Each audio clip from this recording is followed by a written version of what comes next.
মাওলানা শহীদ দেলোয়ার হোসেন সাইদি রাহিমাহুল্লাহ বলতেন, এরা নারী প্রগতির নাম এইভাবে দেওয়া হয়েছে যে এরা শেয়ালের সামনে মুরগির স্বাধীনতা চায়।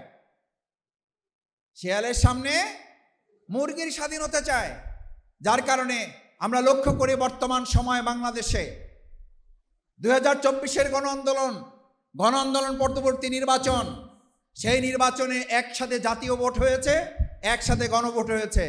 জাতীয় ভোটের ফলাফলের মাধ্যমে ওনারা 49% রায় পেয়েছেন একটি দল।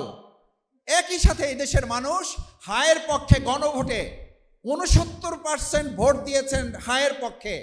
এখন এই 49% ভোটকে তারা স্বীকৃতি দিলেও 69% ভোটকে তারা এখন ল্যাপস করে এটাকে তারা জাতি থেকে ভুলিয়ে দিতে চাচ্ছেন।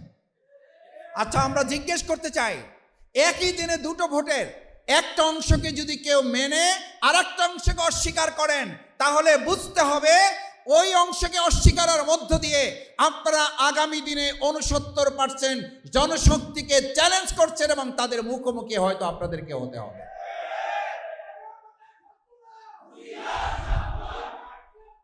আমার ভাই এবং বন্ধুগণ, গণভোট কি শুধু জামাত ইসলামী চাইছিল ভোট? অন্য দলগুলো চাইছে না চায় নাই? চাইছে, শুধু চায় নাই, দয়া করে একটা ভোট দিয়েন। তো দয়া করে একটা ভোট নিয়েছি আমরা। দয়া করে এখন সেই গণভোটকে বাস্তবায়ন করুন, না হলে দয়া করে আর একটা বিপ্লবের মুখে আপনাদেরকে পড়তে হবে। আজকে সংসদে আমরা খুবই অদ্ভুত একটা অদ্ভুত শব্দের আবির্ভাব শুনেছি। অনলাইনে আন্দোলন করেও নাকি এখন ট্রফি পাওয়া যায়। আগামী দিনের ফুটবল খেলা আর মাঠে আমাদের হবে না। আগামী দিনের সব খেলা এখন অনলাইনে হবে এবং ট্রফিও অনলাইনে পাঠিয়ে দেওয়া হবে। কারণ এখন মাঠে আর কারো কাজ করার দরকার হবে না। অনলাইনে বক্তৃতা দিয়ে যদি ট্রফি পাওয়া যায়, আগামী দিনে আর ফুটবল খেলা, ক্রিকেট খেলা মাঠে দেখার দরকার নাই। কি অদ্ভুত কথা! শহীদ হলো আমাদের সন্তানেরা, জীবন দিল তরুণ, কৃষক, শ্রমিক, মুটে মজুর, রিক্সাওয়ালা। এক রিক্সাওয়ালা এক শহীদকে নিয়ে হসপিটালে যাচ্ছে, দেখেন নাই আপনারা? এক শহীদকে গুলিবিদ্ধ এক সন্তান কিনে হসপিটালে যাচ্ছে। হসপিটালে যাওয়ার পরে সে জানতে পারছে এই গুলিবিদ্ধ সন্তানটা তার নিজের। ট্রফি সে পাবে না, ট্রফি পাচ্ছে যারা অনলাইনে আন্দোলন করেছেন, যারা অনলাইনে বক্তৃতা করেছেন। এবং সেই ট্রফির বিনিময়ে নাকি নির্বাচন পাওয়া গেছে। ট্রফির বিনিময়ে নির্বাচন পাওয়া গেছে। যদি এটা সত্য হয়, তাহলে ট্রফির বিনিময়ে পাওয়া নির্বাচন, ওই ট্রফির বিনিময়ে তাদেরকে সিটগুলো দিয়ে দেওয়া হয়েছে, আমাদের সিটগুলো পরিবর্তন করে। রিক্সাওয়ালারা জানতে চায়, ভাই ভোট তো দিলাম এক জায়গায়, চলে গেল আর এক জায়গায়, ঘটনা কি? জানতে চায় না চায় না? জানতে চায়। আমরা ভোট দিয়ে আসলাম এক জায়গায়, ভোটের ফল দেখছি যাচ্ছে আর এক জায়গায়। আমরা পরিষ্কার বলতে চাই, এই কথার প্রতিধ্বনি যদি গণভোট এই সমাজে বাস্তবায়ন না হয়, খুব শীঘ্রই এই জনতাই মাঠে নামবে। আমার ভোট দিয়েছিলাম যেখানে, সেখানে এই ভোট আবার ফিরে নিয়ে আসার জন্য আর একটা নির্বাচন আমাদের আদায় করতে হবে। সম্মানিত ভাই এবং বন্ধুগণ, আমরা কথায় কেন এত হয়ে যাচ্ছি? একজন বোন কথা বলছেন, তাকে গ্রেপ্তার করে ফেলছেন। ময়মনসিংহে একজন কথা বলছেন, তাকে গ্রেপ্তার করে ফেলছেন। এইরকম কথা বলা, এরকম সোশ্যাল মিডিয়া মানুষের জন্য মুক্ত করে দেওয়া, এই কথা তো শেখ হাসিনা বলেছিল। তো ফ্যাসিস্ট হাসিনা এই বক্তব্য দিয়েছিল যে আমার 2024 সালের 5ই আগস্ট পতন হয়েছে অনেক পরে, আগে আমার পতন হয়েছে সামাজিক যোগাযোগ মাধ্যমে, যেখানে আমাকে তারা পতন ঘটিয়েছে। আজকে আমরাও যদি কেউ এই সোশ্যাল মিডিয়ার বাকছন্দিতলতা যদি আমরা বন্ধ করি, তাহলে মনে করতে হবে আবার ওরকম ফ্যাসিস্ট হাসিনার পতনের জন্য আমাদেরকে অপেক্ষা করতে হবে। সম্মানিত নাগরিক বৃন্দ, আজকে আমাদের এই প্রিয় মাতৃভূমি বাংলাদেশ, এই বাংলাদেশটাকে আমরা সবাই মিলে বাংলাদেশ, সবার আগে বাংলাদেশ, সবাই মিলে যদি বাংলাদেশ হবে, তাহলে সবাই মিলে বাংলাদেশ হলে আমরা সবাই মিলতে পারছি না কেন? সবার আগে যদি বাংলাদেশ হবে, তাহলে সবার আগে বাংলাদেশকে আমরা রাখতে পারছি না কেন? সবার আগে বাংলাদেশকে আমরা প্রায়োরিটি দিতে পারছি না কেন, অগ্রাধিকার দিতে পারছি না কেন? আমাদের সংস্কার আমরা ভুলে যাচ্ছি কেন? আমরা সংস্কারকে এখন সংশোধনের মধ্যে ফেলে দিচ্ছি কেন? অথচ 31 দফা, যে 31 দফার মাধ্যমে জনগণের কাছে আমাদের বাংলাদেশের বর্তমান সরকারি দল বিএনপি মানুষের কাছে ভোট চেয়েছিল, সেই 31 দফার 1 নম্বর কি? সংস্কারের ভিত্তিতে তারা এই দেশটাকে এগিয়ে নিয়ে যাবে। অথচ সেই সংস্কার শব্দটাই তারা এখন আর শুনতে নারাজ। বলেছে সংস্কার বলে কিছু নাই, যা আছে সংশোধন। আমি আজকে একটা কথা জিজ্ঞেস করে, মতিঝিলের ভাইয়েরা, সম্মানিত নাগরিক বৃন্দ, গোটা বাংলাদেশ আন্দোলনে ছিল, তার মধ্যে মতিঝিল তো একটা উত্তপ্ত গর্বের মধ্যে আপনারা ছিলেন। আপনারা কি কোথাও রাস্তায় মিছিল করেছেন এটার জন্য যে সংশোধনের জন্য আমরা রাস্তায় নেমেছি, নাকি সংস্কারের জন্য নেমেছিলাম? আমাদের সন্তানেরা রাস্তায় কি অ্যামেন্ডমেন্ট লিখে রেখেছিল নাকি রিফর্ম লিখেছিল? সংস্কারের কাজ চলছে, লিখে রাস্তা আটকে দাঁড়িয়েছিল। রাস্তা আটকে দাঁড়িয়েছিল, কি চলছে? সংস্কার চলছে, অন্য রাস্তা ব্যবহার করেন। সেই সংস্কারকে উদাও করে দেওয়া হচ্ছে কেন? তার মানে আমরা খুব ভালো করে বুঝতে পারি, আবার আমাদেরকে সেই 17 বছরের অন্ধকার বাংলাদেশের দিকে ফিরিয়ে নিয়ে যাওয়ার একটা গভীর চক্রান্ত চলছে। পরিষ্কার মাথায় রাখতে হবে, হেলিকপ্টারে শেখ হাসিনা পালিয়েছেন, কিছু লোক তার দোসররা লুকিয়ে আছেন, কিছু লোক পার্শ্ববর্তী দেশে আশ্রয় নিয়েছেন, তার দোসররা।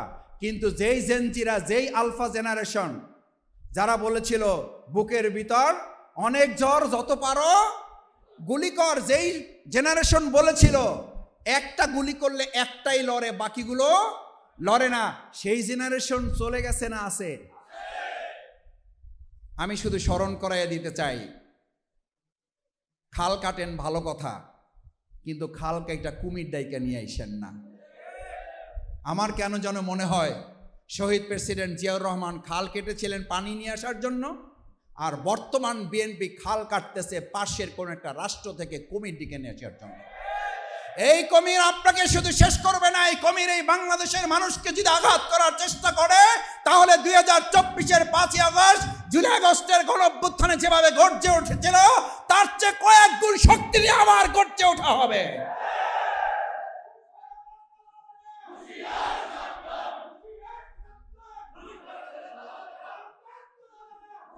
আমার ভাইয়েরা, আপনারা, আমি বুঝতে পারি বক্তব্য শুনতে চাইবেন না, কারণ আপনাদের গান গজল, তারপর কৌতুক, এগুলো লাগবে, শুনবেন। আমি কথা শেষ করে দেব। আমি একটা কথা বলে শেষ করি। মনে আছে আপনাদের 17 সাল কালভার্ট, ব্রিজ, সেতু, উন্নয়ন করতে করতে নির্বাচন নাই, হাওয়া। উন্নয়ন করতে করতে নির্বাচন আর ভোট বলে কিছু নাই, সরিয়ে দেওয়া হলো। এরপরে 2024-এর 5ই আগস্টের পর আবার একদল এসে দেখলাম নির্বাচন করতে করতে বিচার আর সংস্কার ভুলাই দেওয়া হলো। ভালো করে বুঝেন, 17 বছর ছিল উন্নয়ন, নাই কি নির্বাচন। এরপর 1.5 বছর খালি নির্বাচন, নাই বিচার আর সংস্কার। লাগবে না, এগুলো পরে আমরা এসে করব। আরে ভাই, আপনারা এসে করবেন, এটা বলছিল কি আপনাদের? তার মানে বোঝা যায় যে এরকম একটা ষড়যন্ত্র হবে, এটা আপনারা আগেই ঠিক করে রেখেছিলেন। এইটা বলার জন্য এটা বলি নাই। নির্বাচন করতে করতে বিচার এবং সংস্কার শেষ। এখন আইসা আবার 2026-এর 12ই ফেব্রুয়ারির নির্বাচনের পর শুনতেছি 28 দিনে 28 উন্নয়ন প্রকল্প বাস্তবায়ন। নখের কালি শুকানোর আগেই অমোক কাঠ বিতরণ সম্পন্ন। নখের কালি শুকাইতে পারে নাই, খাল কাটা শেষ। নখের কালি শুকাইতে পারে নাই, কৃষক কাঠ বিতরণ শুরু হয়ে যাবে। নখের কালি শুকাইতে পারে নাই, অমোক উন্নয়নে ভাসাই দেওয়া হবে। আবার তো সেই কথাই শুনতে পাচ্ছি, আগের সেই উন্নয়নের মাধ্যমে নির্বাচনের অধিকার কেড়ে নেওয়া হয়েছিল। মাঝখানের 1.5 বছর নির্বাচন করতে করতে বিচার সংস্কার শেষ করে দেওয়া হয়েছিল। এখন আবার উন্নয়নের মাধ্যমে গণভোটের অধিকারকে কেড়ে নেওয়ার চক্রান্ত চলছে।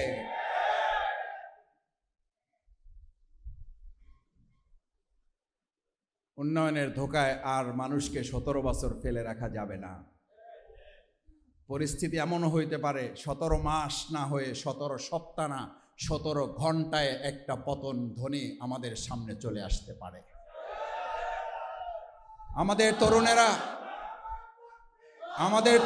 আমাদের যুবকেরা বিভিন্ন জায়গায় তারা কথা তুলছে, তারা বক্তব্য দিচ্ছে। আমরা নিজেদেরকে নিজের পায়ে যেন কুড়াল না মারি। 5 বছরের জন্য আমাদেরকে জনগণ রায় দিয়েছে, আমরা বিরোধী দলে ভূমিকা পালন করছি। 5 বছরের জন্য আপনাদেরকে জনগণ রায় দিয়েছে, আপনারা ভূমিকা পালন করুন। জনগণের 70% মতামতকে গুরুত্ব দিন, সংস্কারে হাত দিন। সংস্কারের জন্য নতুন একটা প্রেক্ষাপট তৈরি হয়েছিল, সেই সংস্কারই যদি না হয় তাহলে আমার ফ্লাইওভার আর যমুনা সেতু আর আমাদের পদ্মা সেতু করেও কিন্তু ওই সরকার রক্ষা পায় নাই। সুতরাং আমার ফ্যামিলি কার্ড যত না দরকার, তার চেয়ে আজকে মানুষ আওয়াজ তুলেছে তেল পাওয়ার জন্য একটা কার্ড দরকার। আমি সেদিন বলেছিলাম একজনকে, সংসদ থেকে বের হতে হতে 2-3 এমপিদের সাথে তো দেখা হয়, তো সরকার দলীয় এমপিরাও সিরিয়াল দিয়ে বের হতেছে, আমরাও বের হতেছি। তো হাত মিলাইতে মিলাইতে বলতেছিলাম, মজা করে, আমরা কাছাকাছি আর কি এমপি, তরুণ বয়সের।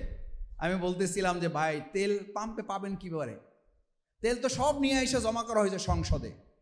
বক্তৃতা দেওয়া হয় 7 মিনিটে, 7 মিনিটের বক্তৃতায় 6 মিনিট 59 সেকেন্ড শুধু তেল বিতরণ চলে। 1 সেকেন্ড এলাকার কথা বলার টাইম পায় না। তেল বিতরণ যখন শেষ হয়ে যায়, তারপরে বলে মাননীয় স্পিকার, আমার এলাকার কথা বলার জন্য 2 মিনিট সময় চাই।